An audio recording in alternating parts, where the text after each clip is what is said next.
হর হর মহাদেব। তো বন্ধুরা, আজকে সোমবার, মানে শ্রাবণ মাসের দ্বিতীয় সোমবার।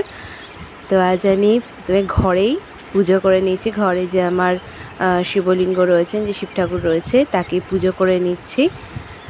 তো একটা সব সরঞ্জাম নিয়ে এসে তাকে পুজো করতে বসেছি। একটা ফল, ফুল, আর যে তোমরা অপরাজিতা ফুলগুলো দেখছো সেগুলো এনেছিলাম, দিয়ে সেগুলো একটা মালা বানিয়ে নিয়েছি।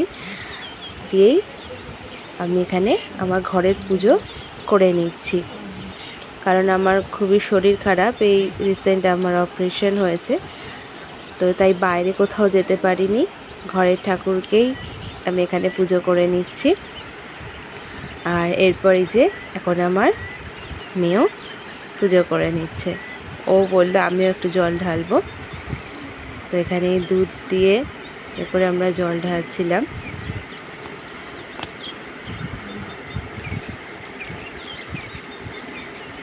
আর যেহেতু ঘরে আমার ঠাকুর রয়েছে, অন্যবারেও আগে ঘরের ঠাকুরকে পুজো করে তারপরে আমরা পাড়ায় যে মন্দির রয়েছে সেখানেই যাই। তো এবারে আমি এখনও পর্যন্ত যেতে পারিনি।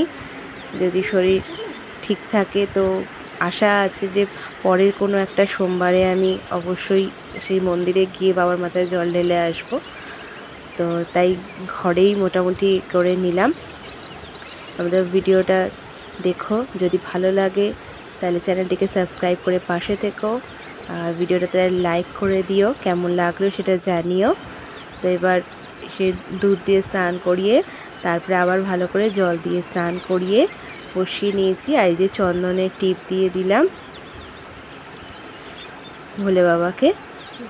আর তার সাথে সাথে আমার ঘরে যে গোপাল রয়েছে তোমরা জানোই, সেই গোপুকেও একটা চন্দনের টিপ দিয়ে দিলাম। তো একটা ছোট্ট ভিডিও, আমি সেরকমভাবে এখন ভিডিও করতে পারছি না, তাই সামান্য ছোট ভিডিওই করলাম। যদি ভালো লেগে থাকে তাহলে অবশ্যই একটা লাইক, কমেন্ট, শেয়ার তোমরা করে দিও। আর তোমাদের একটা লাইক এটা আমার আরও ভিডিও বানানোর জন্য উৎসাহ দেয়। তো মোটামুটি যা পেরেছি তো সেইভাবেই করেছি। যদি কোনো রকম ভুল ত্রুটি হয়ে থাকে সেটাও তোমরা জানিও। তো আজ এই অবধি।